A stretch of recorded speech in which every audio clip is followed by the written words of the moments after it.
शामली जिले का छोटा सा गांव भैरवपुर। चारों ओर हरे भरे खेत, बीच बीच में कच्ची पगडंडियां और गांव के बीचों बीच एक प्राचीन शिव मंदिर। मंदिर का शिखर लाल पत्थरों से बना था, जिस पर सुबह की पहली किरण पड़ते ही सुनहरी चमक फैल जाती। मंदिर के आंगन में एक विशाल पीपल का पेड़ था, जिसकी जड़ों के नीचे मिट्टी की ढेर सारी दीपके और नारियल के छिलके पड़े रहते। हर सुबह 5 बजे मंदिर की घंटियों की आवाज और नमः शिवाय का जाप पूरे गांव में गूंजता। इस मंदिर के पुजारी थे बालकनाथ बाबा। गेरुए वस्त्र, लंबी सफेद दाढ़ी, माथे पर बड़ा चंदन तिलक और चेहरे पर अजीब सी शांति। गांव के लोग कहते, बाबा का आशीर्वाद मिले तो कोई भी काम अधूरा नहीं रहता। बाबा सिर्फ पूजा पाठ ही नहीं करते थे, बल्कि गांव की छोटी बड़ी समस्याएं भी सुलझाते थे। अगर किसी की फसल पर कीड़े लग जाए, बाबा कोई घरेलू नुस्खा बताते। अगर किसी का बच्चा बीमार पड़ जाए, बाबा जड़ी बूटी की दवा देते।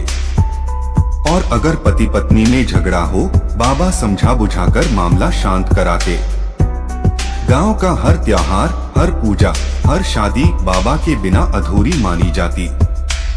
बालकनाथ बाबा हमारे गांव के रक्षक हैं। लेकिन किसी ने कभी नहीं सोचा कि बाबा आए कहां से थे, उनका अतीत कैसा था। जनवरी की ठंडी सुबह थी।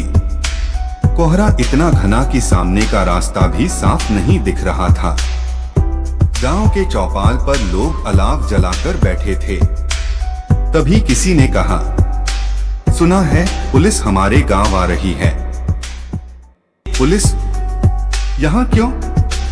कुछ ही देर में दूर से सायरन की आवाज आने लगी। आवाज नजदीक आई और 3 पुलिस जीपें मंदिर के सामने आकर रुक गईं।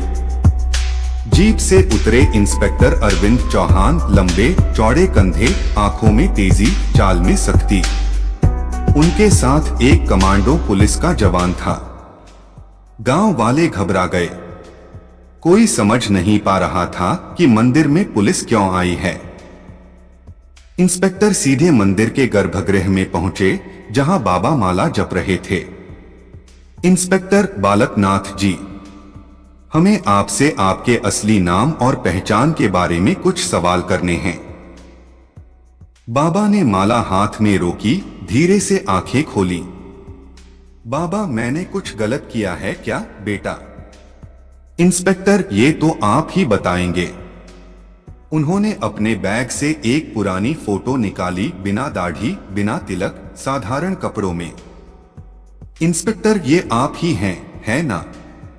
असली नाम इमामुद्दीन अंसारी, कोलकाता के रहने वाले। मंदिर में खड़े लोग चौंक गए। क्या बाबा मुसलमान हैं? ये कैसे हो सकता है? कुछ लोग हैरान थे, कुछ गुस्से में और कुछ को विश्वास ही नहीं हो रहा था। बाबा ने लंबी सांस ली और कहा, हाँ, मेरा नाम इमामुद्दीन अंसारी है। लेकिन मेरी पूरी कहानी सुनने के बाद ही मुझे दोषी ठहराना। दिसंबर 2009 का दिन, कोलकाता के पास एक छोटा कस्बा। वहां धार्मिक दंगे भड़क गए थे। भीड़ ने कई घर जला दिए। बाबा की आवाज भर्रा गई। उस दिन मेरे घर में आग लगा दी गई। मेरी पत्नी, मेरा छोटा बेटा और मेरे बुजुर्ग मां और बाप सब जलकर मर गए। मुझ पर झूठा आरोप लगाया गया कि मैंने दंगों में हिस्सा लिया और चोरी की। पुलिस मुझे पकड़ने आई तो मैं जान बचाकर भागा।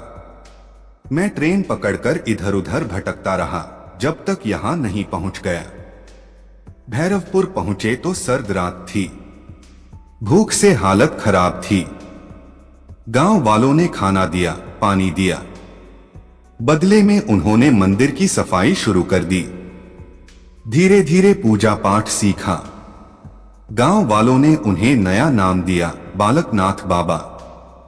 और फिर शुरू हुई 15 साल की सेवा, बिना भेदभाव, बिना किसी स्वार्थ के। कुछ लोग बाबा के पक्ष में बोले, इन्होंने मेरे बेटे की जान बचाई। 15 साल से इन्होंने सिर्फ भलाई की है। कुछ लोग विरोध में थे। इन्होंने असली नाम छुपाया, ये धोखा है। अगर ये फरार अपराधी हैं, तो जेल जाना चाहिए। इंस्पेक्टर अरविंद चुपचाप सब सुनते रहे। कानून कहता था बाबा को गिरफ्तार किया जाए। दिल कहता था ये आदमी अब बदल चुका है और इसके अच्छे कर्म अनदेखे नहीं किए जा सकते। आखिरकार इंस्पेक्टर ने कहा, हम इन्हें पूछताछ के लिए ले जाएंगे, लेकिन इनके अच्छे कामों की गवाही अदालत में देंगे। बाबा ने सिर झुका लिया। अगर मेरे जाने से गांव का भला हो तो मैं तैयार हूं। जीप धीरे धीरे मंदिर से दूर चली गई। गांव में सन्नाटा था। बस मंदिर की घंटियों की हल्की गूंज रह गई था। पहचान और धर्म से ऊपर होता है इंसान का असली चेहरा, जो उसके कर्मों से पहचाना जाता है। ऐसी ही मोटिवेशनल वीडियो देखने के लिए चैनल को सब्सक्राइब करें। वीडियो को लाइक करके कमेंट में जय हिंद जरूर लिखें। जय हिंद।